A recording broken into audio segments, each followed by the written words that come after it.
I have to bear with me here because I brought notes. There's one thing about staring at a computer screen all day, you learn to print it out big. Before I begin, I'm going to read the whole trilogy to you, so get comfortable. Okay? You think I'm joking? First of all, I would like to thank you all for coming out. Being a writer is a bit like being a vampire, you know, you live in your own existence and everybody presumes you're dead. And it's really good. I particularly want to thank the lads who are up here on stage. These were guys I met when I first came to this country, and I still stayed. I have friends here that I used to work with, and surprisingly they came.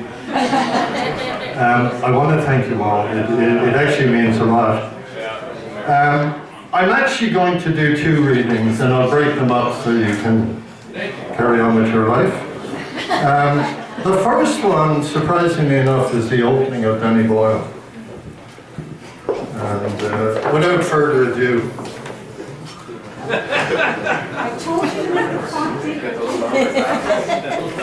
I should mention at this point that no successful writer could hope to exist without having a loving wife. Thank you, Nadine, my wife.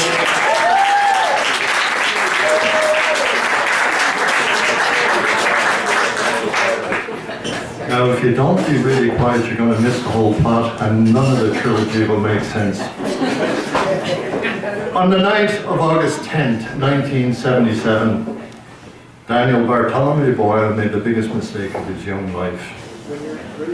One that was to have far-reaching consequences for him and those around him.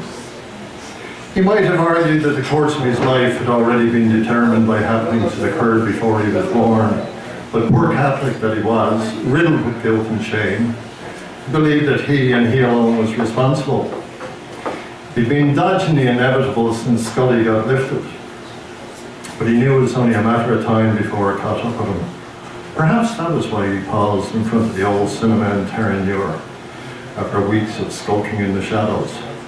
Perhaps that's why he waited in the drizzle as a passing car turned back and pulled up beside him.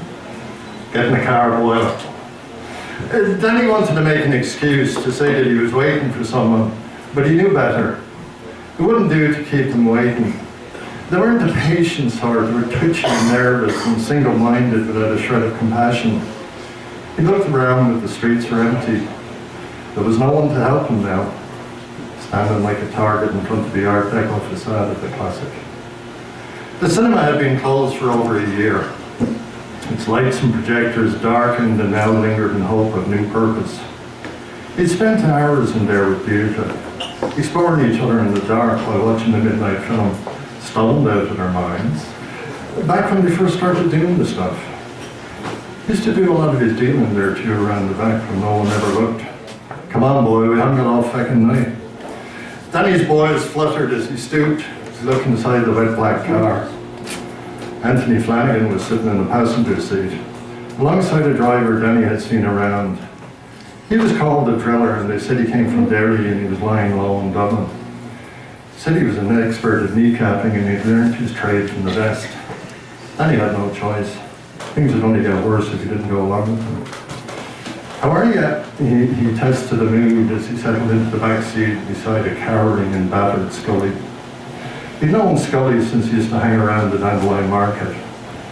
He was still at school then and spent his Saturday afternoons there down the narrow covered lane that ran from Stephen's Green into the wonderland where the hip of Dublin came together to imitate what was going on in the rest of the world, but in a particularly Dublin way.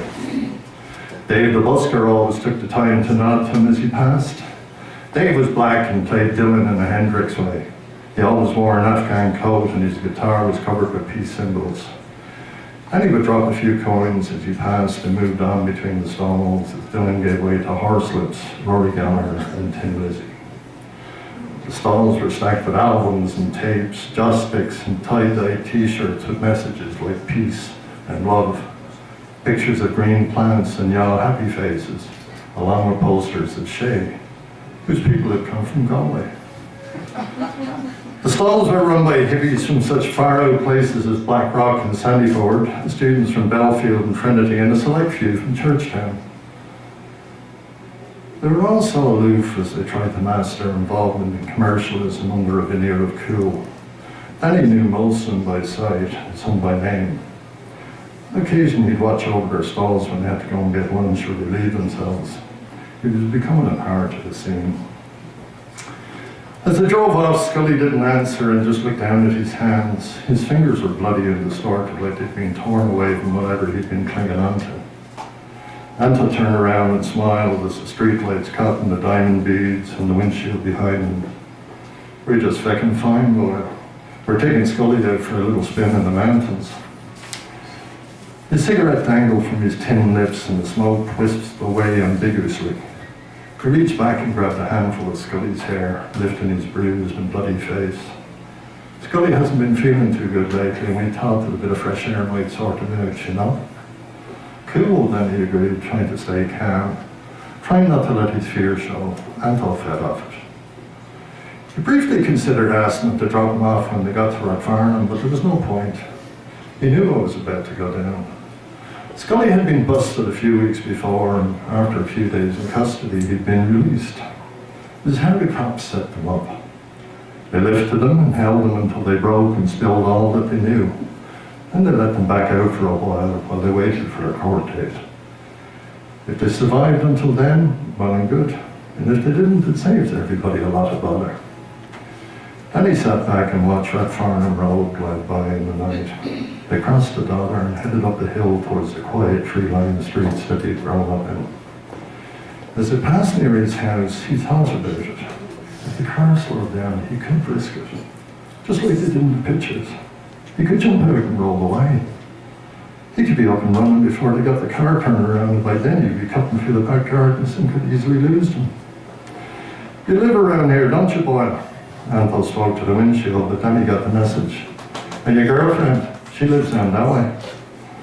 Then he thought about correcting him. He hadn't seen Deirdre since days in the church, but there was no point. They'd use anybody and anything to get to him. He was better off just going along with them for now. He briefly thought about asking God to save him, but there was no point in that either. They'd given up on each other a long time ago.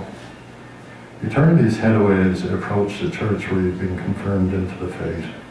So long ago and far away now. The rest of it you'll have to read for yourselves. Thank you very much.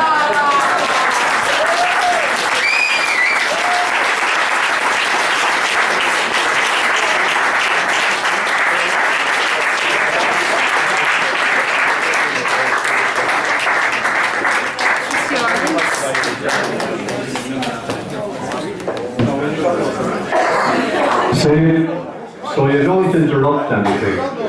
This is your chance to get up and buy 6 books because you'll wear 5 of them out reading them again. So get up and get a book, and Peter will be delighted to sign it for you, and we'll be back with a bit of music in a few minutes. But we don't want to interrupt the sale.